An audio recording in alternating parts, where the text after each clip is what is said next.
Bonjour tout le monde, j'espère que vous allez bien. Mon nom est Marie Grégoire, je suis communicatrice, entrepreneur, mais aussi repreneur à titre d'éditrice de première en affaires. Là, je vous le dis, ajustez pas votre appareil. Il y a un enjeu avec la plateforme Zoom. On ne sait pas ce qui se passe, mais on a décidé que comme entrepreneurs, repreneurs, on est tous des personnes éminemment adaptables. Alors, on va faire avec. Et je faisais des farces tantôt, je disais, c'est sûrement parce que je suis une fille de radio, parce que j'aime beaucoup ce médium-là, que finalement, la caméra a décidé de flancher. Mais faites-vous-en pas, on va avoir le même programme et on va pouvoir assister au même lancement de ce livre extraordinaire qui est Génération Repreneur. Et on est tous aussi réunis pour célébrer les 5 ans du CETEC parce que finalement, Génération Repreneur, c'est quoi? Bien, c'est le cadeau de fête que s'est offert l'organisation et c'est un livre qui est vraiment, on va le découvrir ensemble, assez exceptionnel. Alors, dans la prochaine heure, on va partager cette passion et des idées pour la faire grandir à travers des pages qui sont vraiment magnifiques. L'événement va se dérouler en 3 parties. Donc, on va parler de l'origine du projet de Génération Repreneur avec son idéateur, le directeur général du CETEC, Vincent Lecorne. On va aussi avoir la chance d'entendre et d'échanger avec le ministre parrain du CETEC, le ministre de l'Économie et de l'Innovation du Québec, Pierre Fitzgibbon. Vous allez d'ailleurs pouvoir lui poser des questions dans la section Q&A ou Q&R, donc selon votre plateforme, si elle est en français ou en anglais. Alors, on verra ça. Je vais vous revenir un petit peu sur la mécanique. Ne vous en faites pas. Et ensuite de ça, on va pouvoir aussi échanger avec les co-auteurs. Louise Cadieux, qui est professeure titulaire au département de management de l'École de gestion de l'Université du Québec à Trois-Rivières. Pierre Gratton, qui est chargé de cours, consultant et chercheur à l'Université du Québec à Trois-Rivières. Et Jessica Grenier, qui est présidente d'ORIA. Alors, eux, ils vont nous livrer leurs coups de cœur, leurs anecdotes sur les dessous d'un projet qu'on peut vraiment voir comme un projet titanesque. Alors, ça va durer environ jusqu'à 16h15. On va être ensemble, on va pouvoir échanger. Je vous le dis, on veut ça interactif. Alors, mais on va aussi avoir de l'aide, du soutien technique. Et on a avec nous Mélanie et Christelle qui vont être là. Parfois, vous allez peut-être les entendre, qui vont pouvoir nous donner des fois de l'aide ou par exemple passer la parole lors de la période de questions parce que certaines questions pourront être posées directement. Alors, comment ça fonctionne, la petite mécanique de tout ça? C'est que, il faut savoir qu'on est enregistré. Donc, ça va devenir une balado, hein, on va se dire ça comme ça. Ça va devenir une balado-diffusion et on aura la possibilité de la réécouter ou de la partager. Il faut aussi savoir, comme je vous le disais tantôt, que vous allez pouvoir poser des questions avec le petit bouton questions-réponses au bas de votre écran. Christelle et Mélanie vont d'ailleurs m'aider pour s'assurer qu'il n'y ait pas de doublons et tout ça. Et vous pouvez commencer dès maintenant. Hein. S'il y a des questions qui vous viennent en tête, bien, moi, je vais les voir passer et peut-être que ça va m'inspirer des questions à nos invités. Vous pouvez aussi commenter ce qui se passe et nous dire si jamais vous avez des difficultés techniques, outre le fait que vous n'arrivez pas à démarrer votre vidéo. Ça, on est déjà pas mal au courant. Mais pour le reste, vous pouvez tout faire ça dans la section qui s'appelle Converser ou la section Chat. C'est encore une fois au bas de l'écran. Donc, il y a quelqu'un qui sera là, Christelle ou Mélanie d'ailleurs, qui pourront peut-être vous aider si vous avez certains enjeux ou pouvoir justement relayer vos commentaires. Avant de partir, ça serait important de se donner quand même quelques définitions de base pour qu'on s'entende sur la terminologie. Alors, il y a 4 thèmes importants aujourd'hui. Il y a reprenariat. Qu'est-ce que ça veut dire, reprenariat? Bien, ça veut dire que c'est le rachat d'une entreprise par une ou plusieurs personnes. On parle souvent aussi de transfert d'entreprise quand on veut référer au reprenariat. Un repreneur, ben, c'est peut-être certains d'entre vous, comme je le disais d'entrée de jeu, c'est aussi moi. C'est des personnes qui entament un processus de rachat d'une entreprise. On parle souvent aussi de la relève. Hein? C'est un mot qui est qui est plus peut-être connu que repreneur. Mais repreneur, moi, je trouve ça très beau. Ça nous incite à aller encore. C'est comme s'il y avait un tour de roue de plus qui se faisait. Le cédant, ben, c'est celui ou celle qui décide d'entreprendre un processus de vente de son organisation. Et je dirais que le thème phare dans tout ça, c'est une PME pérenne.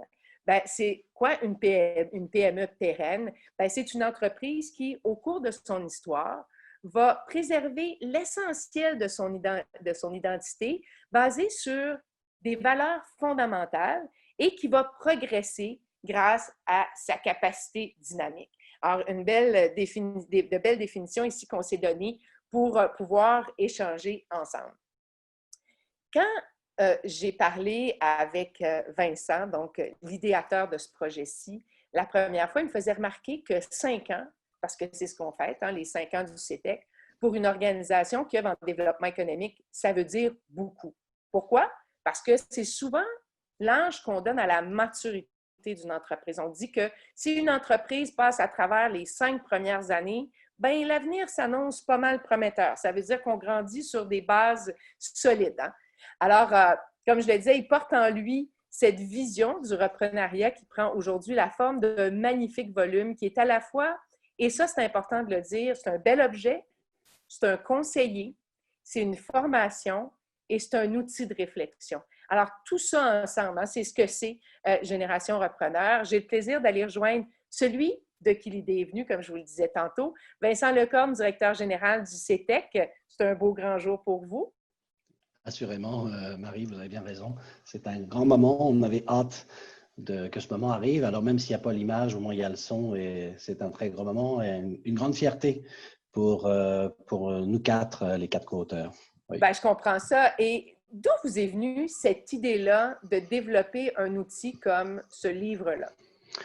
Si j'ai quelques heures pour une thérapie, ça peut être un peu long. Étendez-vous, Vincent, je vous écoute. Alors, je vais faire court. Je pourrais simplifier en disant que je viens de grand-père entrepreneur, d'un père entrepreneur et d'une maman qui l'était aussi, mais comme on l'a connu souvent, la maman à côté du papa dans l'entreprise. Et mon père donc, qui a repris l'entreprise de son père. Et ça ne s'est pas toujours bien passé. Et je pense qu'il y a une trame de fond qui est là. Et puis, finalement, si je résume encore, l'autre aspect, c'est que ça fait près de 25 ans que je suis au Québec.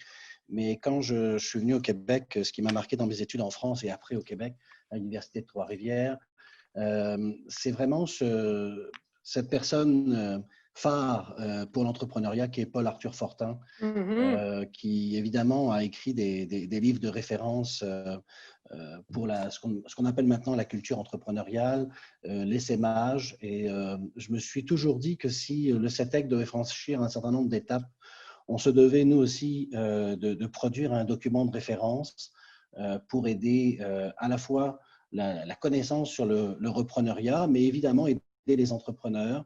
Alors, on a choisi un petit peu plus l'axe des repreneurs avec le livre, mais aussi les experts, tous ceux qui interviennent autour des entrepreneurs dans cet exercice de transfert. Alors, c'est parti comme ça, une inspiration à la fois personnelle et québécoise. Et puis, aujourd'hui, on voit les dragons à la télévision. On peut dire que c'est un petit peu le fruit de ce qui a été fait il y a près de 20 ans par M. Paul Arthur Fortin. Alors, j'espère qu'un jour, on aura quelque chose qui ressemblera à ça, quand le repreneuriat sera vraiment bien compris et bien maîtrisé par tout le monde. Ah, ben, c'est intéressant parce qu'effectivement, on le voit bien, hein, on parle beaucoup de ces idées qui naissent, mais il y a des idées qu'on ne doit pas laisser mourir. Puis c'est un enjeu très particulier au Québec. En tout cas, il y a plusieurs PME qui cherchent des repreneurs. Mais pour faire ce livre-là, vous vous êtes aussi adjoint l'expertise complémentaire de vos co-auteurs. Comment vous avez formé votre équipe? Écoutez, je pense que je pourrais simplifier en disant que c'est 3 histoires de cœur. Un coup de cœur avant tout avec Louise Cadieux, ce qu'on pourrait surnommer la mère du repreneuriat au Québec. J'aime dire ça parce que je pense qu'effectivement, c'est la personne qui a creusé et approfondi beaucoup le sujet. Et depuis, il y a d'autres personnes qui l'ont fait, évidemment. Mais elle est connue aussi en Europe dans des réseaux de chercheurs pour ce qu'elle a fait. Et ça, tout le mérite lui revient. Et elle aussi, le parcours de son papa l'a inspiré. Donc, quand on a nos échanges et des discussions, ce qui l'allume, je suis sûr, de façon consciente et inconsciente, dans le repreneuriat, c'est un petit peu ce qu'elle a vécu. Et cette volonté de le décortiquer, mais elle l'a fait sous l'angle universitaire, académique, pour le présenter à ses élèves. Et ça fait que son cours est une référence au Québec et qu'il en a inspiré d'autres. Alors, c'était pas trop difficile de dire oui à Louise et de la convaincre pour faire un livre ensemble. Ensuite, écoutez, on s'est rencontrés au Luxembourg pour la première fois. C'est Pierre Gagnon. Le hasard étant ce qu'il est, au lieu de rencontrer un Québécois au Québec, je l'ai rencontré au Luxembourg dans un réseau dédié au repreneuriat qui s'appelle Transéo.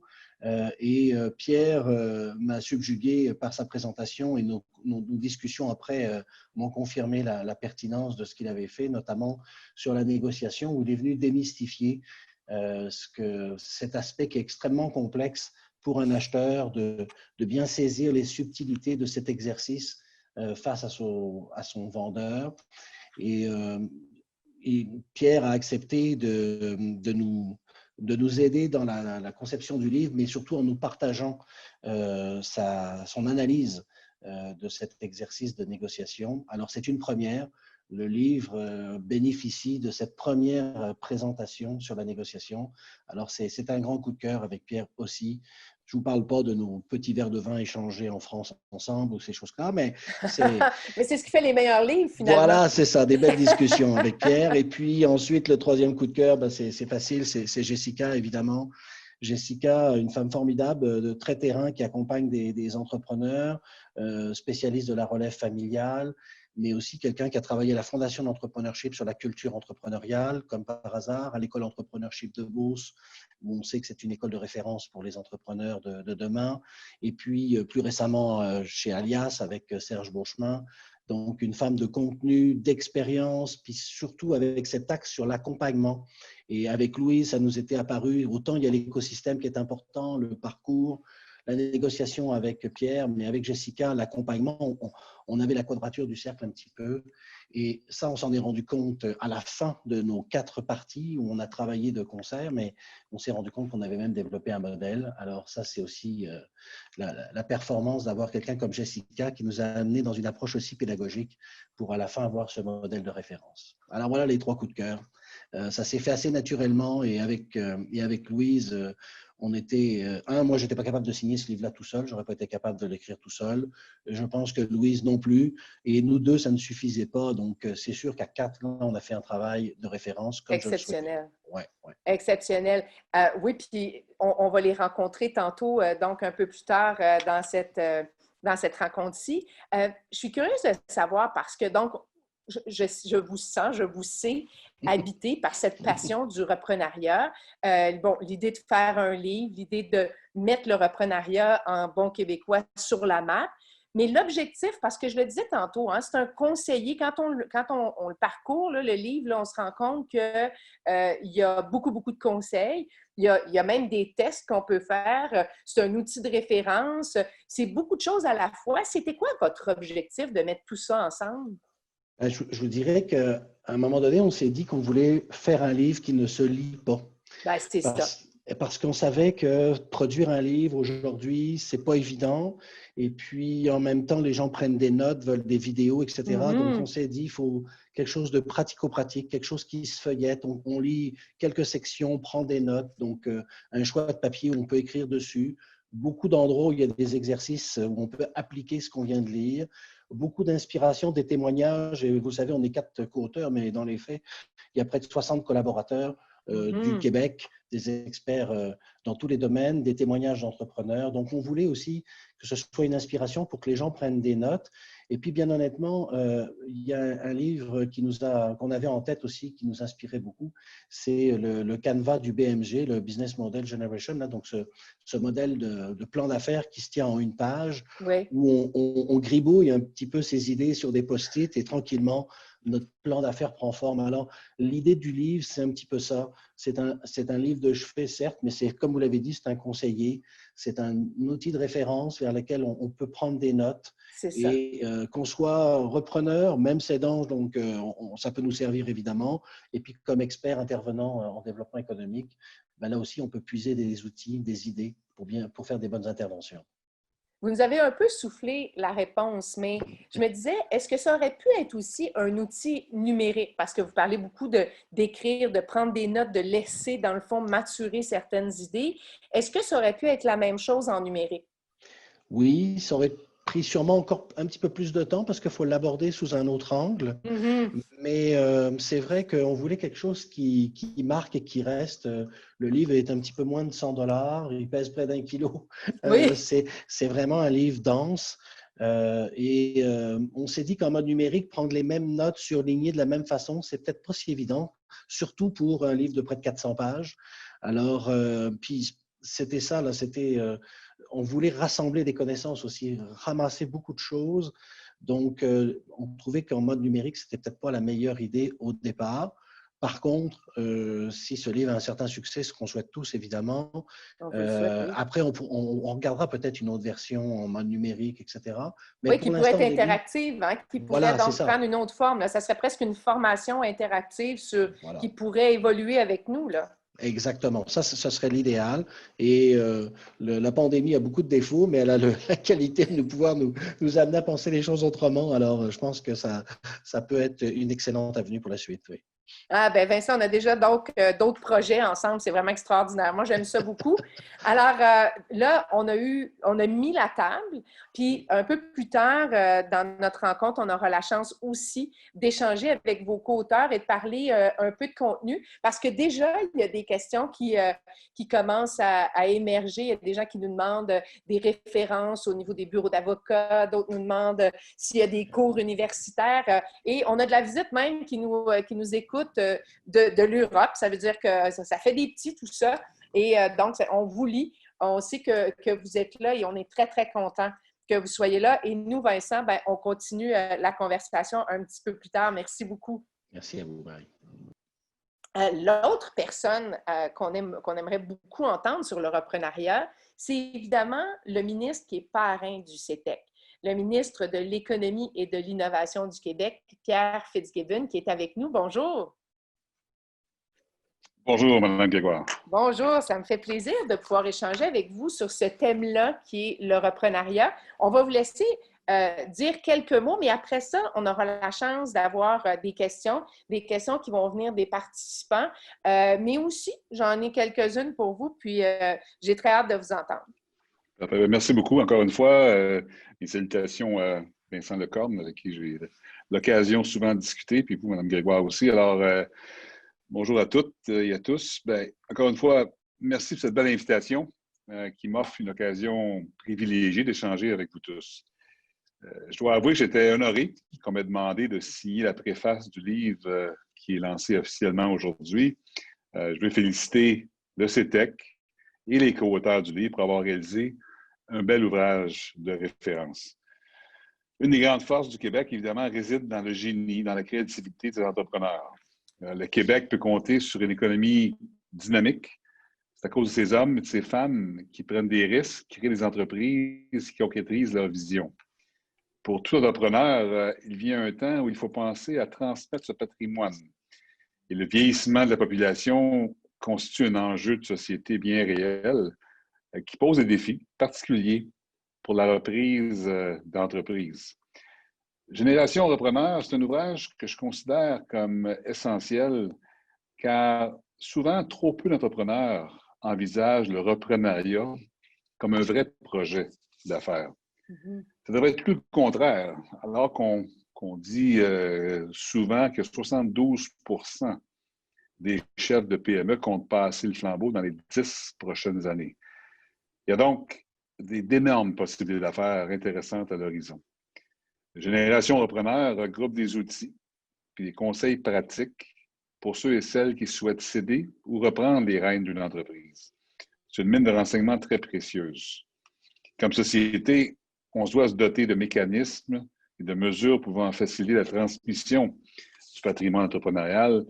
C'est pourquoi tous les acteurs économiques doivent collaborer afin de promouvoir et de faciliter la transmission de nos entreprises, tout en incitant davantage les jeunes entrepreneurs à adopter cette voie pour leur projet d'affaires.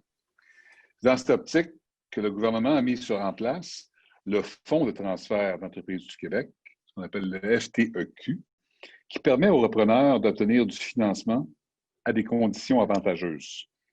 L'économie des régions a besoin de la relève pour se développer, encore plus depuis le début de la pandémie. En fait, les PME les plus touchées par les mesures de confinement proviennent des secteurs de l'hébergement, du tourisme et de la restauration. Et ce sont ces mêmes propriétaires, en grande proportion, qui avaient l'intention de transmettre leur entreprise en 2017. Dans bien des cas, les entreprises étaient rentables avant la crise et montrent un excellent potentiel de relance à moyen terme. Investissement Québec et le Centre de transfert d'entreprises du Québec, le CETEC, offrent un éventail, selon moi, de ressources pour relever le défi du repreneuriat. Encore une fois, l'ouvrage Génération Repreneur contribuera à accompagner autant les repreneurs que les cédants dans leur démarche d'affaires. Alors, ceux qui oseront se lancer dans un tel projet, je vous dis merci de favoriser la pérennité des entreprises québécoises. Merci encore. Bien, merci à vous. Merci. C'est très intéressant parce que, j'ai envie, vous avez écrit la préface, j'ai envie de savoir vos impressions sur le livre. Vous dites qu'effectivement, c'est un outil important, mais vous, premièrement, est-ce que vous avez déjà été repreneur, vous? Oui, en fait, dans ma vie, juste avant que je me joigne au gouvernement de M. Legault, j'ai travaillé pour ce qu'on appelle un family office. Et nous, Oui. notre métier était d'acheter des entreprises et de faire, en fait, on a eu 2 ou 3 reprenariats dans lesquels on a travaillé avec, dans un des cas, le cédant. Dans d'autres cas, c'est un transfert complet. Donc, j'ai un peu d'expérience dans ce métier-là et d'autant plus qu'il y a plusieurs années, une dizaine d'années, j'étais dans une des 2 institutions financières du Québec et un de mes rôles était comme aviseur financier de jouer un peu le rôle intermédiaire parce que c'est pas d'hier qu'on parle de reprenariat. En fait, à l'époque, on ne parlait pas de reprenariat, c'est un terme qui a été inventé après et je pense qu'il fait justice aux défis qui nous guettent comme dans l'économie québécoise. Oui, parce que vous l'avez dit, c'est un grand défi. Puis avec le changement de génération, je pense que c'est un défi qui va s'accélérer. Puis avec la crise socio-sanitaire, vous avez dit, ça prend finalement une vision qui n'est pas juste à court terme. Hein. Quand on décide de s'investir dans un projet de reprenariat, il faut avoir une perspective à court, moyen puis long terme. C'est ce que j'ai compris de votre message.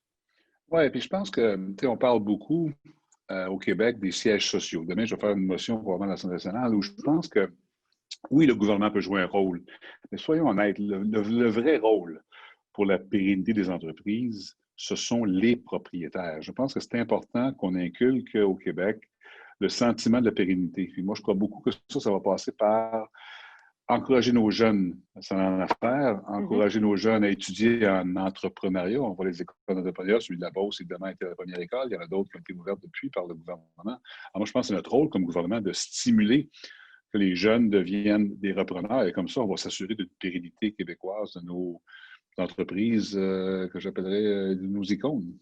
Oui, puis vous l'avez dit, vous avez vous-même navigué dans cette eau-là, l'eau du reprenariat. Dans le livre, est-ce qu'il y a des choses qui vous ont marqué particulièrement? Est-ce qu'il y a des éléments où vous avez dit, ça, c'est un incontournable? Premièrement, je dois avouer que quand j'ai reçu le livre, avant de l'ouvrir, bon, je disais, OK, il y a 340 pages sur un sujet, bon, on va s'installer, on va lire le livre. Et honnêtement, j'ai beaucoup aimé la structure du livre parce que je le vois comme un aide-mémoire. Oui. En fait, il y a des choses là-dedans que je maîtrisais très bien parce que mon métier avait été de faire une partie de ça, le côté plus transactionnel. Ce que j'ai aimé, c'est qu'on segmente 4 éléments très importants. Le premier, évidemment, le contexte québécois du reprenariat et toute l'évolution, tous les francophones, l'évolution, hein, parce que c'est relativement récent qu'on soit dans ce mode-là. Le deuxième, c'est parler du projet. Puis comme je disais dans mon texte, je pense qu'il y a trop de situations que j'ai vues comme conseiller financier où le transfert se fait de façon un peu comme, bon, il faut se transférer parce que toutes sortes de raisons, maladies, enjeux stratégiques, et c'est pas un projet comme tel. Alors, je pense qu'aujourd'hui, on voit beaucoup de jeunes qui en font un projet pour dire, je veux être un repreneur, je veux trouver des entreprises, et également, les fondateurs ou les propriétaires préparent aussi beaucoup mieux, je pense, le transfert de leur entreprise. Alors, je pense que le reprenariat, c'est un projet en tant que tel avant même qu'on commence à parler. Parce que le troisième volet, bien, très, très, très important, tout le côté négociation. Et même là, négociation, c'est pas juste de faire un chèque pour trouver un chiffre. Toute la préparation de la négociation, c'est quand même malade. La préparation de la négociation est, à mon avis, beaucoup plus importante que la négo comme telle. Parce que généralement, ce qu'on fait, c'est qu'on enlève les repreneurs, on enlève les cédants, ça soit moins émotionnel, mais toute la préparation de la transaction est tellement importante. Puis dans le livre, on segmente ce que j'appellerais la préparation, la négociation et l'après-négociation. Je pense que c'est important de bien discerner les enjeux propres à ces trois sous-segments-là. Puis le quatrième, évidemment, qui est tellement important, c'est l'accompagnement. Oui. Bon, paf, on a fait une relation, qu'est-ce qu'on fait après? Comment est-ce qu'on vit dans le respect? Comment est-ce qu'on vit on vit la transition, je parle du repreneur, comment on vit la transition tout en respectant le passé, par contre, faire des changements. Alors, tout ça, c'est de la psychologie. Hein? Puis moi, j'ai toujours dit, quand j'étais dans une mission financière, pour faire un bon reprenariat, ça prenait un psychologue, ça prenait un chasseur de tête, ça prenait un gestionnaire de patrimoine parce que le fondateur va prendre de l'argent, ça prenait un évaluateur. C'est complexe parce qu'on fait affaire avec beaucoup, beaucoup, beaucoup d'émotions. Alors, ce livre-là, pour conclure, j'ai trouvé bien structuré parce que moi-même, je vais le garder parce qu'il y a des sections du livre qui n'étaient pas tout à fait ce que je maîtrisais bien. Puis je pense que chaque intervenant dans le reprenariat peut y voir son compte. Alors, moi, je trouve que c'est un ouvrage qui va être un outil de référence. Donc, c'est ça qui va permettre à chacun de s'y retrouver parce que vous le dites bien, hein, le reprenariat, ça fait appel à différents sentiments. Il y a le cédant, il laisse une partie de lui-même. C'est souvent l'entrepreneur qui a créé l'entreprise. Puis, le nouvel acquéreur, là, le releveur, lui, il veut y mettre sa marque. Donc, il faut trouver un peu une bonne cohabitation là-dedans. Et vous avez parlé aussi... on a parlé, en fait, depuis le début, beaucoup de la famille. Et ça aussi, ça joue énormément parce que c'est parfois des changements générationnels. Et vous parlez de jeunes, mais c'est important, comme ça peut être à différents moments de la jeunesse. Hein, la jeunesse commence à être élastique un peu plus. Mais je suis curieuse de savoir, justement, est-ce que vous le voyez dans une perspective d'entrepreneuriat et de reprenariat jeunesse ou quelle place vous faites au reprenariat dans la stratégie de développement économique du Québec? Ah, très bonne question. Bon, premièrement, on parle du chiffre souvent entre 30 et 40 000 transferts d'entreprise dans les prochains 10 ans. J'ai même entendu 40 000 en 5 ans. On n'a pas les chiffres exacts, mais on sait que c'est quand même important.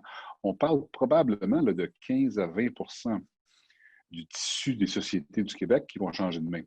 Alors moi, je pense que c'est un ancre important de notre relance économique, surtout post-pandémie. Et je pense qu'il devient excessivement important qu'on valorise ce métier-là de reprenariat. Il faut le valoriser, il faut que nos jeunes... puis on est chanceux, les francophones, parce que nos jeunes ont probablement eu des parents ou des amis, des gens de la famille qui ont été des entrepreneurs. Oui. Ce sont tous, là, quand moi j'étais jeune, il y avait beaucoup de francophones dans l'entreprise. Alors aujourd'hui, je pense qu'on a cet avantage-là. Donc les jeunes ont des modèles. Alors ce qu'il faut faire, c'est qu'il faut bien encadrer ces jeunes-là. Et moi, je suis tellement content de voir ce que l'École d'entrepreneuriat de la Beauce a réussi à faire. Et là, qu'on va répliquer dans d'autres régions du Québec. Je pense qu'à la base, la formation de nos jeunes devient tellement importante. J'ai dit tantôt qu'une chose qu'on doit valoriser au Québec, c'est la pérennité de nos entreprises. Oui. Je regarde ce que M. Bouchard fait, Couche-Tard, M. Godin, je ne vais pas tout les nommer, il y en a tellement. C'est des modèles qu'il faut valoriser. Puis, je pense qu'on est rendu dans notre vie de développement économique où faire de l'argent, ce n'est pas un péché. Surtout quand on voit le modèle. Moi, je pense que la nouvelle génération va nous pousser vers un modèle de capitalisme, je l'appellerais coopératif. Oui, un capitalisme beaucoup plus inclusif, oui, très différent, à juste titre. Alors moi, je pense qu'il faut profiter de ça. Là. Puis au Québec, on a vraiment un écosystème démographique d'entrepreneurs. Hein. On regarde au Canada, là, on est numéro 1. De loin là, par rapport à l'Ontario. Alors, il faut continuer à ça. Je pense qu'on est très bien parti. Puis, il va falloir créer des champions, des champions avec une centricité Québec. idéalement avec une détention québécoise, mais en même temps, il faut faire attention. Je pense qu'on peut accepter des étrangers qui vont venir nous aider. Il y a des entrepreneurs que j'ai vus et j'ai même conseillé dans ma vie, ils disaient, ben là, peut-être que ça prendrait un support parental extérieur du Québec, parce que les sociétés qu'on n'a pas, mais on va quand même garder l'expertise. Alors, je pense que moi, oui, je vois que le reprenariat est un élément important de notre reprise économique. Là, j'avise tout le monde. Vous pouvez déjà poser vos questions à M. Fitzgibbon dans la section Q&R de la plateforme. Hein. On vous lit, là. Alors, n'hésitez pas à poser vos questions si vous en avez. Et on demandera aussi à certaines personnes de lever la main. En terminant cette portion de notre échange, M. Fitzgibbon, vous avez parlé justement de plusieurs entreprises qui avaient préparé la relève. On a vu tout récemment Rogers faire une offre hostile sur Cogeco. Et on apprenait à ce moment-là que Cogeco n'avait pas nécessairement une relève qui était prête. Est-ce que ça, c'est quelque chose sur lequel le gouvernement du Québec entend travailler? Oui, bien, je pense que quand on parle de reprenariat, c'est sûr qu'on pense idéalement, on pense principalement au côté familial. Hein. On pense qu'un membre de famille va reprendre, mais ce n'est pas toujours le cas. Non, ça peut prendre différents modèles. Hein? D'ailleurs, dans le livre, on le voit très bien. J'ai pris des notes. Là, on parle de familial, évidemment, là, qui est le plus naturel quand c'est possible. Sinon, on parle de l'interne. L'interne étant souvent le management, hein, la direction qui va prendre le poste. Dans le cas aussi, on a des tierces personnes à l'extérieur. On peut avoir, c'est pas seulement la famille ni interne, on peut avoir des équipes. Bon, dans le cas de Cogeco, évidemment, on parle d'une très grande entreprise avec une valeur boursière de plus de 10 milliards. Donc, ce n'est pas un reprenariat normal ou standard, mais par contre, M. Audet a fait un très bon travail parce qu'il n'est plus maintenant le PDG. C'est M. Jeté qui est PDG maintenant. Donc, il a assuré avec sa famille et son conseil d'administration, je ne dirais pas un reprenariat parce que c'est une compagnie qui est publique, mais il y a au niveau du managérial, par contre, il y a quand même des relèves solides qui fait en sorte qu'aujourd'hui, il peut réclamer que Cogeco peut survivre sans être racheté. Ça, c'est très important. Parce que souvent, les entreprises doivent être achetées pas parce que l'actionnaire veut faire de l'argent nécessairement, parce que, oups, on est rendu au bout du rouleau, on n'est pas sûr si la solidité du banc managérial est suffisante pour assurer une pérennité. Dans le cas de Cogeco, il faut oser croire, et je pense que c'est la réalité. M. Audet a bâti une très bonne équipe, alors chapeau. Donc, il faut, puis ça, c'est un message aussi, même à ceux qui seront repreneurs, qu'éventuellement, c'est ça, il faut préparer la relève. Hein? Même quand on est des nouveaux repreneurs, il faut avoir déjà ça en tête. Monsieur Fitzgibbon, on a une question, je pense, qui va nous venir du public. Christelle, peut-être que c'est possible de l'entendre? Oui, absolument, absolument, Marie. J'ai René ici qui a une question. Je vais on vous écoute. Son micro. Je ne savais pas que j'animerais. Dans le fond, ça devait être une plateforme ouverte. Finalement, c'est une ligne ouverte. Parfait. René, vous pouvez parler. Oui, vous m'entendez bien? Oui. Oui, très bien. Grégoire, bonjour, Monsieur le ministre Fitzgibbon. Alors, mon nom est René Demers.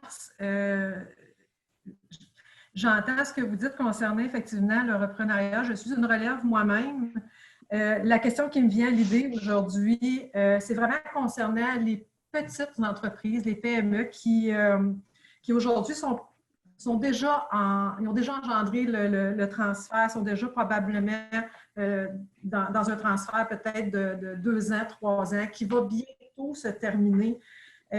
Comment assurer le transfert ou le reprenariat dans un marché qui est en difficulté présentement, une difficulté économique due à la pandémie que personne ne peut évidemment prévoir, mais qui aujourd'hui nous frappe durement?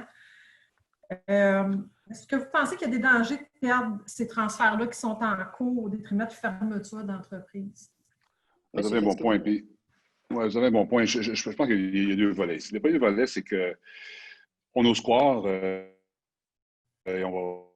le temps va nous le dire, on ose croire qu'on a mis en place, j'appellerais un tissu financier pour nos PME avec le programme PAC d'Investissement Québec et le programme des fonds locaux d'investissement dans lequel on a mis plus de 250 millions, 1,5 milliard au niveau du PAC. À ce jour, voyez-vous, on a à peu près 3500 entreprises qui sont prévalues de ces j'appellerais pré-relais-là. Et sans compter le système bancaire qui, je dois avouer, était très résilient et a permis aussi à beaucoup d'entreprises de s'en sortir jusqu'à ce jour. Alors, je pense que c'est clair qu'il faut probablement être capable de discerner les sociétés qui étaient rentables avant la COVID et qui ont eu tout simplement une transition douloureuse durant la COVID et qui vont redevenir rentables. Alors, je pense que ça, on a les mécanismes pour donner de la liquidité aux entreprises. Maintenant, l'autre sujet que vous apportez, c'est sûr que l'enjeu fondamental du reprenariat, c'est qu'il faut que les institutions financières, on parle du FTEQ, on parle des partenaires du FTEQ, il faut être capable d'accepter de créer un levier financier dans l'entreprise pour repayer le cédant ou le fondateur. En fait, je n'aime pas le mot cédant, je trouve ça un peu diminutif, mais le fondateur. Alors ça, c'est important parce que dans l'ancien temps, là, les institutions financières étaient très réticentes à mettre de l'argent qui était sortir en dividende ou en rachat d'actions parce qu'on se disait que l'entreprise doit garder son capital. Je pense qu'on a changé cette approche-là. Il faut être prudent, par contre, parce que si on met trop de dettes avec le pacte pour la COVID et avec un endettement pour payer les fondateurs, puis qu'on n'est plus capable de faire sa croissance, on a un enjeu. C'est pour ça que moi, je vois beaucoup Investissement Québec. Avec le fonds de transfert des entreprises, on doit donner du capital aux entreprises. Quand je dis donner, on doit pouvoir investir en équité, pas juste en dette. Puis moi, je suis un de ceux qui croient que quand on a un repreneur qui est compétent, avec un modèle compétent, pour oublier le COVID, là, on est tous capables de faire la distinction entre les choses qui allaient bien avant et qui n'allaient pas bien avant. Là. Donc, le COVID passé, l'entreprise qui a du sens, le repreneur a trop de dettes. Moi, je suis prêt à mettre du capital patient. Capital qui sera racheté un jour, parce que nous, le gouvernement Investissement Québec, on n'est pas là pour gérer l'entreprise, on est là pour aider les entrepreneurs. Donc, il faut être capable de mettre de l'argent en disponibilité, un capital patient, d'action privilégiée, peu importe, sans droit de regard sur la gestion. Puis le jour où tout revient dans l'ordre, ben, on sera racheté par le propriétaire pour que la valeur économique puisse lui être attribuée. Alors, moi, je pense qu'il y a des défis en termes de COVID, mais je pense que notre objectif principal demeure le même. Puis je pense qu'on a des mécanismes de liquidité temporaire pour s'assurer qu'on puisse voir à travers ce tunnel sombre-là qui, espérons tous, va s'illuminer dans plusieurs mois. Là. Oui, qu'on en vienne à bout malgré les nouvelles qui sont assez sombres aujourd'hui. Merci beaucoup, René, pour votre question. Il y a une question en ligne avant qu'on retourne. Il y a une question en ligne qui dit, c'est Marie Depelsé-Mecker, je pense, j'espère que je le prononce bien, qui dit « Ravi d'entendre M. le ministre soutenir le reprenariat et parler avec autant d'expérience. Le Québec est devenu un écosystème de transmission d'entreprises actifs avec le rôle efficace du CETEC. Merci encore pour vos interventions. Effectivement, d'avoir une organisation comme le CETEC, Pierre Fitzgibbon, qui permet d'un peu arrimer les différents soutiens. Je pense que c'est comme une force quand même qu'on peut avoir quand on sait là, le défi qu'on a avec le nombre d'entreprises qui devraient être reprises dans les prochaines années. Oui, puis si j'aurais une critique à faire, je pense qu'il faudrait que le CETEC puisse, là, ça va revenir, je suis sûr, là, il faudrait que le CETEC puisse avoir une plus grande portée pour nos entreprises. Si on parle de 40 000 entreprises, je n'ai pas le chiffre exact, monsieur Decor, mais combien d'entreprises avez-vous aidé à dépasser? C'est une fraction de ça. Alors, c'est sûr qu'il va falloir implanter. Vous n'êtes pas les seuls, c'est sûr, il y a aussi des cas d'entrepreneuriat. Il y a d'autres mécanismes. Je pense que comme gouvernement, on doit s'assurer que, pour moi, l'accompagnement de ressources humaines est plus important que le capital. Mais je comprends, puis ce que je comprends, c'est que vous souhaitez qu'il y ait un rayonnement puis un partage de l'expertise du CETEC qui puisse justement permettre d'aider encore plus d'entreprises. Je vous entends bien quand vous dites ça? C'est bien ce que vous dites? Oui, absolument. Puis je vais aller plus loin. Moi, je pense qu'on a la chance au Québec d'avoir des gens qui sont, en guillemets, plus vieux, encore jeunes, des gens comme moi, là, il y a beaucoup de francophones qui ont vécu la création de valeur dans une entreprise. Ils sont rendus à un stade où ils ont soit vendu leur entreprise, ou c'est des gestionnaires qui sont rendus à la pré-retraite. Aujourd'hui, la retraite, il n'y a plus d'âge de la retraite. C'est un terme non, je pense qu'on va travailler toute notre vie. Alors, moi, je pense qu'il faut s'organiser. Je l'ai fait un peu indirectement avec la Banque nationale, c'est un fonds qu'on a créé. Moi, je pense qu'on doit créer des écosystèmes où il y a beaucoup de gens qui veulent redonner, en guillemets, qui veulent faire du mentorat. Puis il y a beaucoup de gens de ma génération qui sont prêts à donner une journée par semaine, aider des jeunes. Alors moi, je pense qu'il faut créer cet écosystème-là. Alors, le CETEC offre ça un peu. Le CETEC, c'est plus au niveau de la transaction.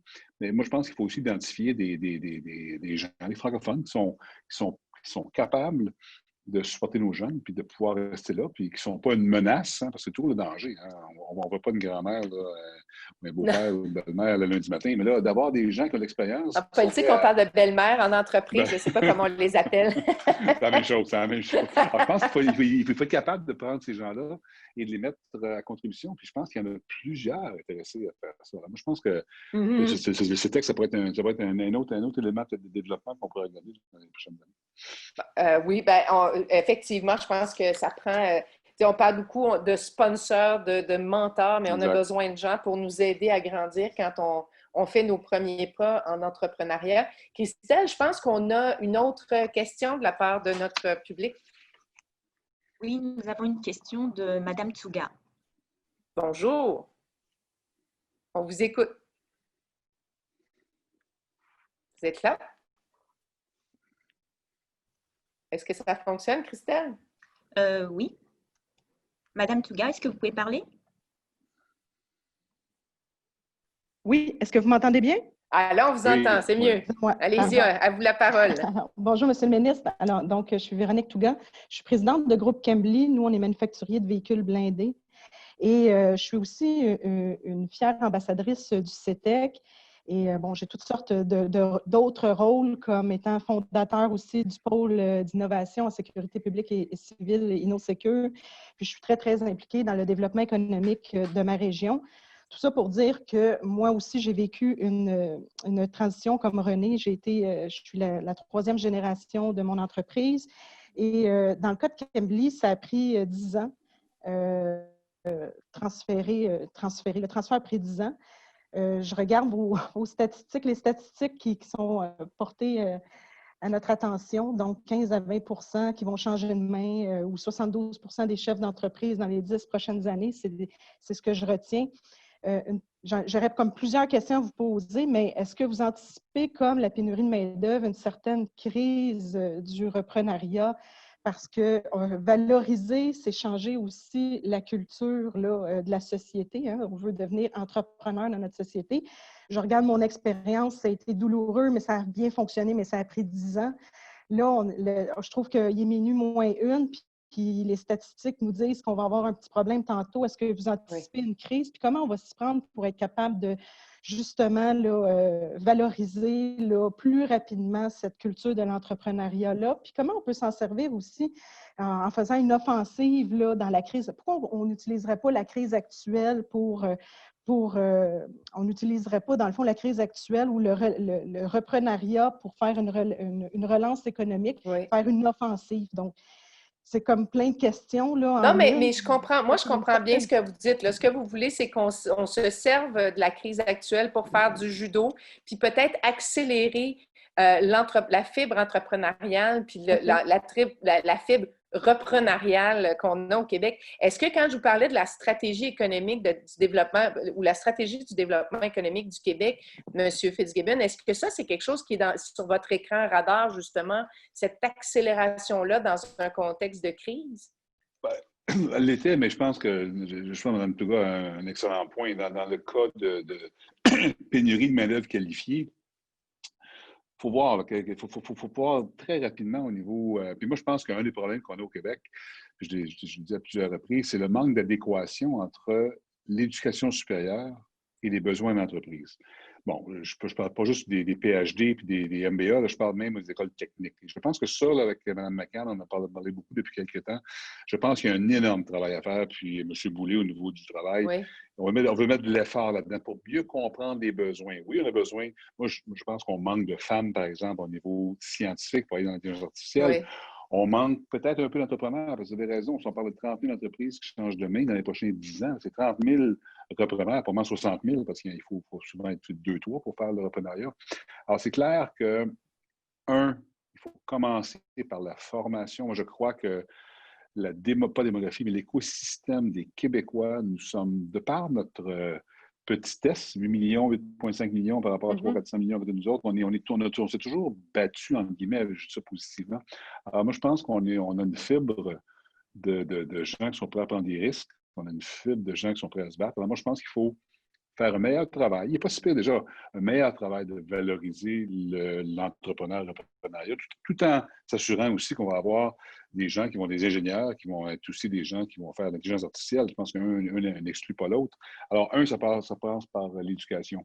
Deuxièmement, je pense que ça passe aussi par le capital. Je pense qu'il faut que le gouvernement stimule des leviers. Je ne crois pas que le gouvernement doit être le seul pourvoyeur de capitaux parce qu'on n'a pas nécessairement cette fibre-là.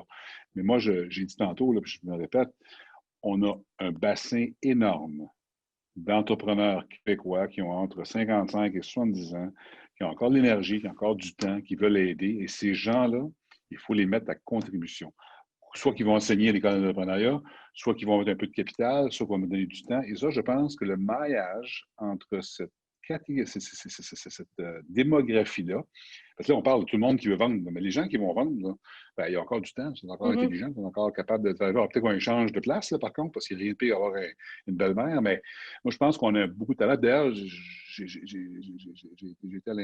on a instigé, on a créé, plutôt, m'excuse, un fonds de 200 millions avec la Banque nationale. Et la raison pour laquelle j'ai fait ça, entre autres, c'est que nous allons avoir là-dedans des gens bien nantis qui veulent investir dans des fonds de capital de développement. Mais ces gens-là vont mettre leur argent en disponibilité. Pourquoi ils ne mettraient pas leur temps en disponibilité? Alors moi, je vais aller plus loin que ça. Donc, c'est un mandat que je donnerais au CETEC et à d'autres. Alors, donc, formation des jeunes, l'écosystème démographique des entrepreneurs qui sont prêts à donner du temps. Puis je pense la valorisation sociétale de tout ça aussi, parce que oui, c'est ça. On a beaucoup encore, malheureusement, des commentaires. Voilà, c'est dans l'entreprise, tu fais de l'argent, c'est un péché. Tu sais, là, les francophones, là, bon, je ne veux pas de religion, mais le judéo-christianisme a causé un peu ça. On n'est plus là, on est sorti de ça. Il faut continuer quand même à le faire, parce que d'autres juridictions, d'autres cultures valorisent beaucoup mieux que nous. Alors, je pense qu'on est rendu là. D'ailleurs, on voit dans les écoles secondaires, on commence à avoir dans le cursus des cours d'économie, des cours de finance. Alors, je pense les trois. Je pense qu'il faut valoriser l'entrepreneuriat, il faut former nos jeunes, il faut prendre des gens de génération plus avancée qui vont pouvoir redonner non seulement leur argent, mais aussi leur temps pour ça. Ben, c'est intéressant parce que quand vous parlez, entre autres, d'éducation, parce que je comprends que ça prend du capital et tout ça, mais il y a tout le programme de requalification de votre collègue qui est aussi un grand défi pour le Québec, de s'assurer qu'on ait suffisamment de gens dans des secteurs névralgiques. Ça va être un grand défi aussi parce que pour se lancer en affaires, il faut être sûr qu'on puisse aussi opérer notre équipement, même si on parle beaucoup d'automatisation. Il y a une autre question ici qui vient et qui est assez intéressante, qui vient d'un de nos participants en ligne, qui dit « Face au portrait économique que vous avez brossé, M. Fitzgibbon, on comprend qu'il y a urgence pour la relève. Toutefois, entre les difficultés actuelles et les disparités régionales et économiques entre les différents acteurs de chacun des secteurs, comment on fait pour favoriser des conditions de transfert idéales? » Vous en avez quand même parlé de certains, mais cette personne-là ajoute « tout en préservant une diversité économique et sociale et culturelle » parce que ce qu'il nous dit, c'est, dans le fond, on est porté à vouloir concentrer dans certains secteurs, c'est ce qui est propre à la croissance par acquisition, sauf que peut-être qu'on va perdre dans la diversification. Intéressant. J'ai jamais pensé à ça formellement, mais c'est sûr qu'aujourd'hui, on parle beaucoup de masse critique. Hein. Oui. Par exemple, l'exemple de Cogeco, c'est un bon exemple. Il y a des gens qui se disent « Ah, Cogeco est rendu trop petit, il faut qu'il soit engagé vers un plus gros. » Moi, je dis non. Moi, je ne pense pas. Cogeco est très gros, mais par rapport à d'autres. Oui, c'est ça. Moi, je pense que c'est sûr qu'il y a une théorie qui prône pour augmenter la masse critique. Que tout le monde devienne des couche-tard ou des CGI, parce que là, tu deviens dominant dans ton marché mondial. On ne peut pas tous être ça. Exact. Et j'arrivais à ça. Et je pense que quand on regarde le plan de développement économique de notre gouvernement, où on veut beaucoup revitaliser ou au moins assurer une vitalité de nos régions, bien, dans les régions, on ne peut pas avoir des CGI de couche-tard. Alors, c'est un bon point. Et puis, je pense que, d'ailleurs, je n'ai pas la statistique, là, mais je présume que la majorité du reprenariat qu'on discute, les 37 000 entreprises, ça, c'est le bon chiffre, la majorité dans la région. Oui, C'est pas toutes des bien, régions de sûrement. Montréal ou Québec. Alors, forcément, alors, qu'est-ce qu'on veut? Est-ce qu'on veut que ces sociétés-là soient achetées par des plus grosses à Québec, Trois-Rivières, Montréal? Non, la réponse est non. Je pense qu'on peut. D'ailleurs, moi, je n'arrête pas de dire quand je vais à la Côte-Nord que la Côte-Nord, c'est un bon exemple. Je diverge un petit peu, mais quand même, ça revient au même point. Côte-Nord, oui, il faut penser aux projets de Rio Tinto, ArcelorMittal, les gros projets, les mines. Mais si on veut garder nos jeunes en région, ça prend une diversification de l'économie parce que si c'est juste des mines puis des gros chantiers, je suis plus sûr qu'aujourd'hui ça attire les jeunes. Il faut quand même des gens pour ces métiers-là parce que c'est pas des robots qui vont faire le job. Là, mais moi, je pense qu'il faut regarder l'économie diversifiée. Puis bon, je vais aller plus loin. Je pense que l'économie sociale. L'économie sociale devient de plus en plus importante et c'est un segment d'économie que je dois avouer, sous-estimé avant mon arrivée en politique et j'ai passé beaucoup de temps à étudier ça parce que je pense que ça va partie de notre plan de relance. Oui. Et avec ma collègue Marie Fou, et je commence à réaliser que l'économie sociale en région, ça peut être un stimulus, puis il peut y avoir des repreneurs là-dedans aussi. Là. Oui, puis ça joue un rôle stratégique là, dans une région. Là. Non, mais dans la conclusion, je n'ai pas la réponse à la question, mais une chose qui est claire, c'est qu'il faut faire attention, effectivement. Il faut faire des champions, mais il faut aussi avoir une diversité économique et la régionalité dans notre approche de développement économique va forcer de ne pas seulement avoir des gros champions avec des masques éthiques énormes, mais d'avoir des gens qui sont capables d'avoir le périmètre. Ça étant dit, quand on parle d'exportation, il faut faire attention parce que souvent, il faut être capable de produire beaucoup. Alors, il y a une espèce de minimum qu'on doit avoir à certains secteurs, mais dans d'autres secteurs, exact. Un juste équilibre. Il nous reste une dernière question avant le mot de la fin de cette partie de notre événement. Christelle, je pense qu'il y a quelqu'un d'autre qui est en ligne avec nous. Oui, absolument, Marie. J'ai M. Jean-Luc qui aimerait poser une question au ministre. On vous écoute. Il faut ouvrir votre micro, j'imagine. Et voilà, c'est fait. On m'entend? Super. Oui, très bien. Bonjour, M. le ministre. Bonjour. Merci à tous. Ma question, Jean-Luc Bellemare, ici du groupe Bellemare à Trois-Rivières. Je suis à la fois dans un passé pas si lointain, un repreneur, aujourd'hui un cédant qui se prépare et toujours dans l'optique familiale. Donc, 4e génération dans notre cas. Wow. Et là, ma question est plus au point de vue de la relève ou des reprenariats au niveau familial de PME. Est-ce qu'il y a des pourparlers ou des discussions pour prévoir des allègements? Je parle d'allègements fiscaux, pas de prêts ou d'argent disponible, mais de facilité pour le cédant et le repreneur en termes pour garder les entreprises à la fois familiales, mais aussi au Québec. Mm-hmm.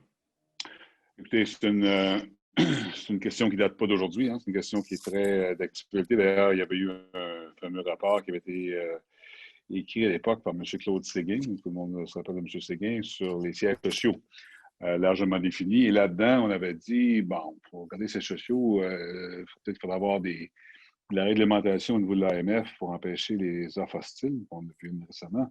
Puis l'autre question, c'est la question fiscale. La question fiscale, des gains capitaux. Est-ce qu'on pourrait reporter les gains capitaux pour... parce que souvent, vous avez raison, souvent, on a une situation où le cédant peut, d'autant plus si ce n'est pas une transaction financière en argent, il peut y avoir une situation où l'impôt payé devient plus grand que l'argent qui peut en sortir. Alors, ça devient un petit peu problématique.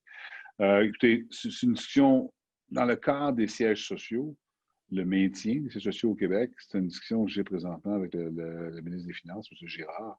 Et c'est sûr qu'il y a beaucoup de gens qui nous demandent de considérer ça. Alors, évidemment, il faut garder la parité ou l'équilibre avec d'autres situations de gains capitaux dans d'autres circonstances. Comme vous savez, il y a des fiducies qui peuvent être créées. Hein. Il y a des situations particulières qui existent déjà, mais je constate et j'admets que ce n'est pas disponible pour tout le monde. Alors, écoutez, je n'ai pas de réponse formelle, mais je peux vous dire que la discussion ou la question est encore à l'agenda présentement. Puis c'est un moyen, possiblement, de s'assurer que le transfert intergénérationnel se fasse de façon plus lisse, si on veut, que d'avoir sortir des chèques puis payer Revenu Québec, Revenu Canada. Oui, bien, ça va être, je pense, un des enjeux, hein, parce que vous avez parlé de personnel, vous avez parlé d'accompagnement, Mais le capital, c'est souvent un des enjeux. Puis il faut trouver des modèles économiques qui puissent correspondre justement à ces transferts de génération en génération. On le voit aussi dans le monde de l'agriculture, qui est un monde où les sommes sont immenses et le bénéfice qui peut venir de la vente de l'entreprise et aussi le fonds de pension de la personne du cédant, là, comme on y faisait référence. Alors, il y aura, j'imagine, beaucoup de réflexions de votre côté, Monsieur Fitzgibbon. Je vous laisse le mot de la fin parce que vous nous avez parlé beaucoup de votre plan de développement économique. On comprend que le reprenariat va en faire partie, qu'il va y avoir des outils.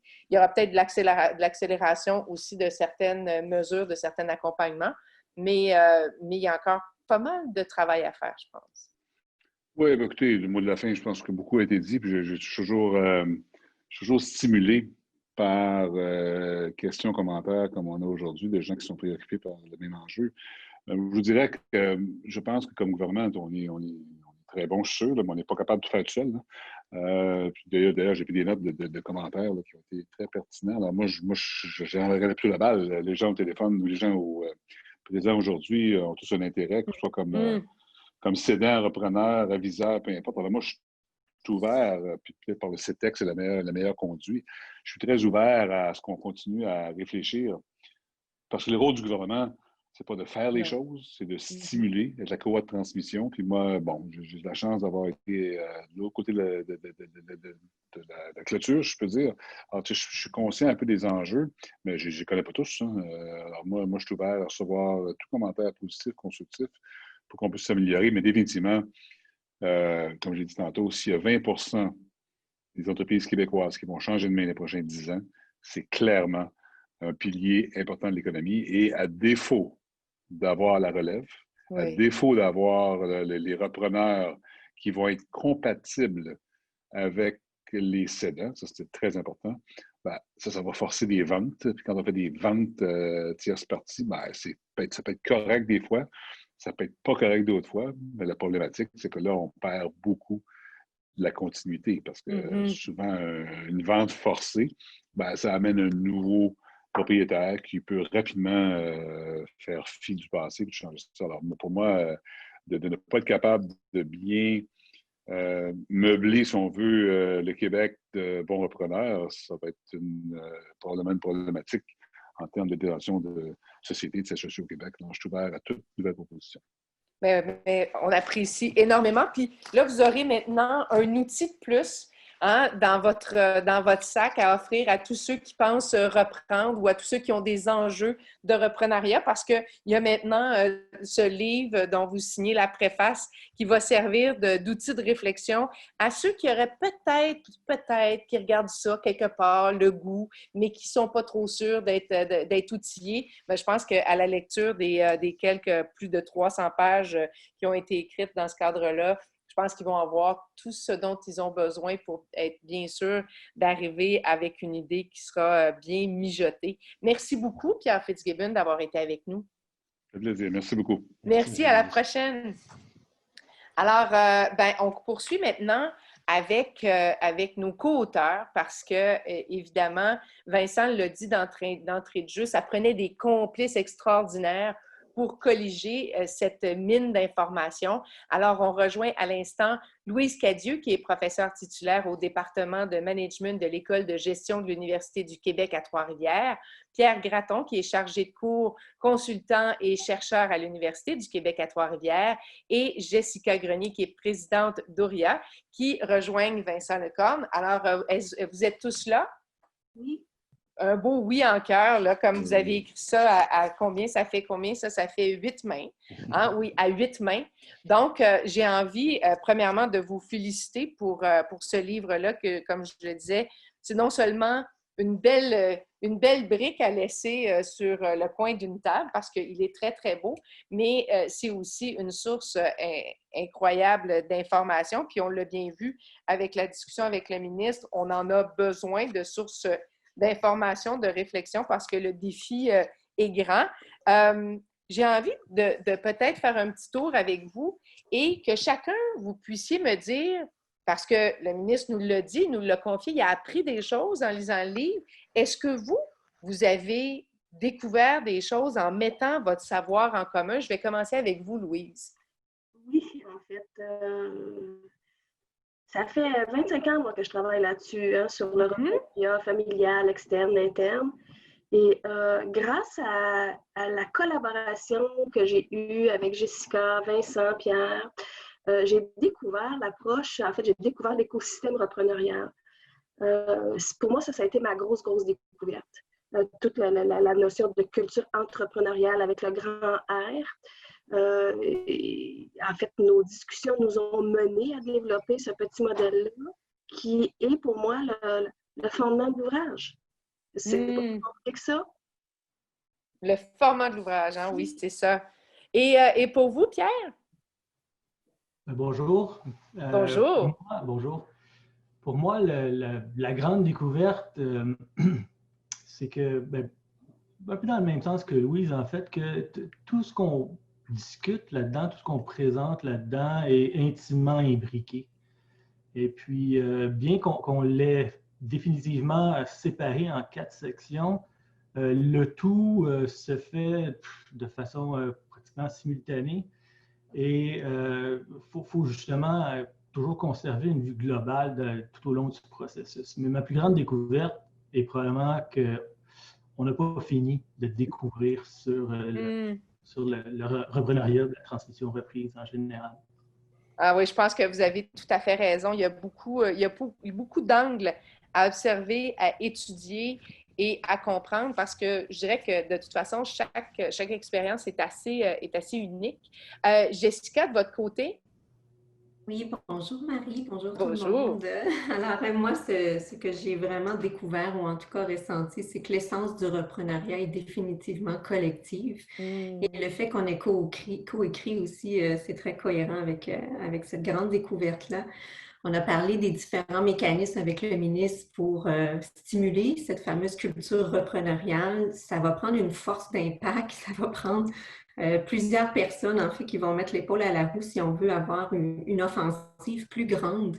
Puis on a réussi à le faire, Marie, il y a 20 ans au Québec, ou en tout cas, il y a plusieurs années. Oui. Et je pense que c'est le même coup d'envoi. Donc, cette essence-là très, très collective. Et ça s'exprime aussi à l'intérieur des projets en tant que tels. Et moi, Vincent en a parlé, une fascination pour l'accompagnement. Et dans nos travaux sur le chapitre de l'accompagnement, j'ai aussi découvert l'étendue du terrain. Donc, il y a vraiment, ça peut être difficile pour un chef ou un repreneur de s'y retrouver dans l'offre. Donc, finalement, c'est ça. Il y a une force collective, il y a beaucoup de monde qui interviennent dans les projets pour accompagner, il y a beaucoup de monde qui interviennent dans l'écosystème et ça va être vraiment ensemble qu'on va réussir à faire une différence sur l'enjeu qui a été présenté plus tôt. Oui, puis on l'a vu, hein, en fait, chaque modèle, comme je le disais, est unique, mais le ministre a beaucoup parlé de cet aspect psychologique qui vient, donc l'accompagnement, oui, de l'accompagnement juridique, de l'accompagnement qui vient avec le capital, mais aussi, on a besoin de part et d'autre d'un accompagnement, je ne sais pas si on l'appelle psychologique, mais en tout cas, il y a un accompagnement humain important, Vincent. Oui, c'est effectivement ce qu'on a voulu faire ressortir à plusieurs occasions dans le livre, parce qu'effectivement, oui, il y a la technique, il y a la mécanique, il y a des règles, il y a des documents nécessaires, il y a des devoirs à faire, mais ça reste quand même une démarche humaine majeure. La plupart des gens vont vivre un rêve, que ce soit reprendre l'entreprise familiale ou acheter l'entreprise, une entreprise qu'ils ne connaissent pas, auprès de quelqu'un qu'ils ne connaissent pas, parce qu'on a parlé beaucoup d'entreprises familiales depuis le début, mais au CETEX, 70% quasiment des démarches qu'on fait et qu'on accompagne, c'est avec des repreneurs externes. Alors, oui. C'est une autre dynamique. C'est une autre dynamique et c'est des gens qui vivent leurs rêves, qui veulent sortir de leur quotidien de vie. Ils ont fait le choix d'être entrepreneurs, mais d'être entrepreneurs en reprenant l'entreprise de quelqu'un d'autre. Alors ça, c'est vraiment une autre démarche et tout dépend effectivement d'une démarche personnelle, une démarche humaine et psychologiquement, effectivement, il faut être bien préparé, il faut savoir comment ça va jouer. C'est pour ça que ce qu'a décrit Pierre au niveau de la négociation est extrêmement important à comprendre et à à décrypter, au même titre que quand Jessica présente l'accompagnement, on va choisir qui pour nous accompagner dans cette démarche-là. Il y a différentes étapes. Est-ce que c'est une seule personne pour toutes les étapes? C'est possible, mais il y a aussi plusieurs personnes qui peuvent intervenir au fur et à mesure de toutes les étapes. Alors, on a des choix à faire pour ne pas être seul, parce qu'effectivement, il faut savoir bien s'entourer. Et ça, c'est vrai autant en entrepreneuriat qu'en repreneuriat. J'avais quelque chose à vous demander qui est très, très, très difficile parce que si partir une entreprise, reprendre une entreprise, c'est un peu comme avoir un autre enfant. Faire un livre, c'est la même chose. Hein? Écrire un livre, c'est la même chose. Chaque page, chaque mot est pensé, tout ça. J'aimerais ça avoir votre coup de cœur. Qu'est-ce qui vous a... Qu'est-ce que, tu sais, s'il y a un petit bout, là, un accroche là, que vous aimeriez partager avec les gens qui nous écoutent, tu sais, on va changer un peu l'ordre. Pierre, un coup de cœur dans le livre, là, parce qu'il y a beaucoup de pages. On commence par où? Est-ce qu'on a dit qu'on n'était pas obligé de commencer à la page 1? On peut aller fureter. Alors, ça serait quoi votre accroche à vous? Ben, c'est dur de choisir. C'était le plus dur. Oui, effectivement, mais si je me fie à votre question, par où je commence? Ben, je commence définitivement par le processus reprenarial. Donc, mon coup de cœur est probablement là parce que comme groupe, on a réussi à statuer sur un processus qui est plus développé que tout ce qu'on peut lire dans la littérature actuellement. Et je pense que le choix des mots, les termes, les transitions entre les différentes étapes sur lesquelles on a statué est quelque chose qui prépare très bien le repreneur autant que le cédant face au processus dans lequel ils vont s'engager, de façon plus souvent qu'autrement très aveugle. Le processus qu'on leur présente leur permet d'avoir une feuille de route qui évidemment, n'est pas complète. On ne pourra jamais développer un processus qui est complet et très détaillé, mais au moins qui va donner les grandes lignes, les grandes étapes de tout ce processus. Qui nous prépare un peu. Alors, je ne vous oublie pas, Louis, Jessica, Vincent, mais on va aller voir parce qu'il y a une main levée. Et si moi j'ai des questions, il y a des gens dans l'auditoire qui en ont, alors on va préconiser, on va plutôt prioriser ces gens-là. Alors, Christelle, je pense qu'il y a quelqu'un en ligne qui aurait une question. Oui, j'ai Madame Chantal ici qui aurait une question. Bonjour Chantal. Alors, vous ouvrez votre micro. Est-ce que vous êtes là? Vous m'entendez? Oui. On vous entend très, très loin. Ah, bon. Alors, c'est le mieux que je peux faire. Ah, ça s'améliore, allez-y. OK, je m'approche. Allez-y. Alors, merci. Alors, bonjour, moi, c'est Chantal Robert. Je suis conseillère au CETEC. Le livre Génération Repreneur, pour moi, c'était une révélation beaucoup au niveau de tout ce qui touche la négociation. Alors, j'aurais une question à M. Gratton concernant tout ce qui touche le côté de pré-négociation et de toutes les zones de limite des parties prenantes, ainsi que tout ce qui touche le côté capital social. Donc, cet aspect-là, de dire c'est tellement différent. Est-ce que le reprenariat est vraiment différent que juste de la vente-acquisition? Parce que quand on regarde l'aspect de mise en place de capital social et de limite, je voudrais voir là, un peu cet aspect-là là, de différenciation des deux types de transactions. Pierre, la parole est à vous. Je ne sais pas, je vais pouvoir répondre adéquatement à une question qui prendrait probablement des heures à répondre. Ça nous prendrait un cours. Oui, effectivement. Pour la prochaine étape, ça va être pour l'étape en ligne, mais gardez ça en note, là. Mais mon processus de négociation, celui que je présente dans le livre, en fait, fait le constat que, contrairement à ce qu'on retrouve dans la littérature actuellement, la négociation se déroule de la première conversation jusqu'à bien longtemps après la vente de l'entreprise. Donc, faut que et le cédant et le repreneur se mettent dans une attitude d'ouverture et de coopération pour entreprendre ce parcours qui doit être négocié à tout instant. Je pense que l'important à la phase de pré-négociation, c'est justement d'apprendre à se connaître tranquillement, de choisir la personne qui va, d'un côté, la personne qui va donner cette pérennité à notre entreprise, à notre bébé, et pour le repreneur, de choisir un cédant qui va l'aider à justement pérenniser l'entreprise. Faut qu'il y ait un fit là, en bon québécois, il faut qu'il y ait un fit entre les deux personnes pour qu'ils soient d'entrée de jeu dans une perspective de coopération tout au long du processus. Bien, je pense que c'est une bonne façon de différencier les choses. Hein? C'est pas comme vendre sa maison, je te donne les clés, puis au revoir. Il faut qu'il y ait comme une espèce qu'on soit capable d'avoir une espèce de relais davantage. Hein? C'est comme ça que je comprends votre réponse. Est-ce que j'ai bien saisi? Absolument. Absolument. Parfait. On a plusieurs questions aussi en ligne et je veux dire aux gens qui n'auront pas vu nécessairement leurs questions là, demander, je pense qu'on pourra, l'équipe va pouvoir aller répondre. Là, je les ai mis dans le « Rejeter mais soyez sans crainte », on va les prendre et peut-être qu'on pourra vous répondre par la suite. Mais une des préoccupations qui revient pas mal, puis je pense que peut-être que Louise, vous pourriez m'aider à y répondre, c'est comment s'annonce l'avenir de la formation du reprenariat?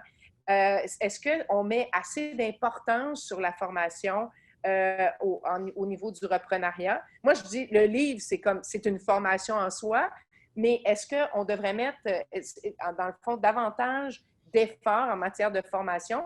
Et si oui, moi, je vais mettre un autre volet. Ça serait quoi les compétences à acquérir à ce moment-là? Alors, définitivement, oui. On a besoin de plus de formation en reprenariat.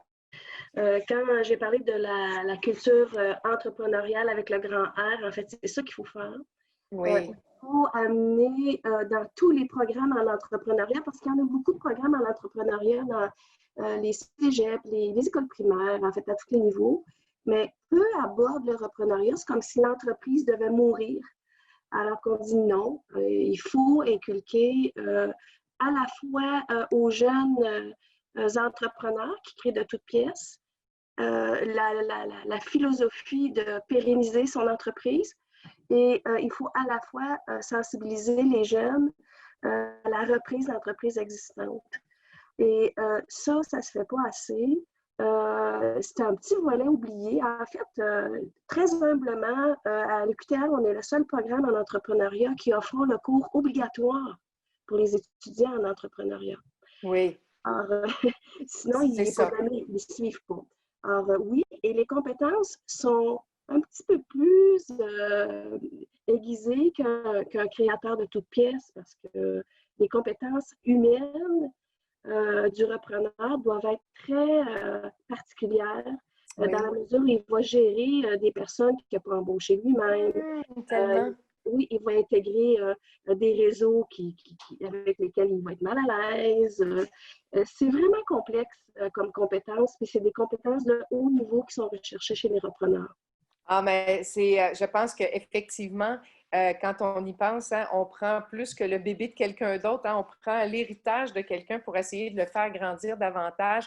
Merci beaucoup à vous quatre, de nous donner cet outil-là qui va permettre à tous les repreneurs, je dirais à tous les repreneurs ou tous ceux qui ont en tête de peut-être être repreneurs, puis je suis certaine qu'ils vont se sentir beaucoup plus outillés si jamais ils décident de faire le saut, d'avoir mis ensemble toutes ces connaissances. Je pense que ça va faire vraiment la différence. Il y avait quelqu'un qui me demandait, est-ce que c'est normal qu'on ne voit pas les gens. Oui, c'est normal, on a eu un enjeu, mais on est éminemment adaptable comme entrepreneur et repreneur. Alors, on a décidé de poursuivre le lancement malgré tout, même s'il y avait un enjeu technologique.